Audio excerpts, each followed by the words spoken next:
আসসালামু আলাইকুম। চলে আসলাম তাল বড়া পিঠা নিয়ে।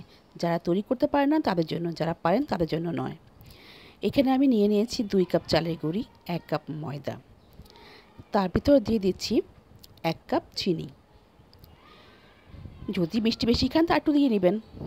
তার ভিতর দিয়ে দিব আমি 1 কাপ তাল। তাল দিয়ে দেওয়ার পর তার ভিতর দিয়ে দিচ্ছি আমি একটা ডিম। ডিমটা দিয়ে কুসুম কুসুম গরম পানি দিয়ে ব্যাটাটাকে আমি বেশি পাতলা না, প্রায় ঘন ঘন করে আমি এটা তৈরি করে নেব। তার ভিতরে দিয়ে দিচ্ছি আমি কিছুটা কোরানো নারকেল দিয়ে এটাকে ব্যাটারটাকে ভালো মতো করে মেখে নেব, মিক্সড করে নেব। তার ভিতরে দিয়ে দিচ্ছি অল্প একটু লবণ। তারপর ব্যাটারটা গোলানো হলে আমি প্যানে তেল গরম করে তুলে যাব পিঠাগুলো ভাজতে। এক এক করে গোলা দিয়ে পিঠাগুলো আমি ভেজে নেব।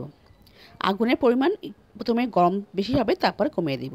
পিঠাগুলো উল্টিয়ে এক পাট হয়ে গেলে আরেক পাট উল্টিয়ে আমি এগুলো তুলে ফেলব।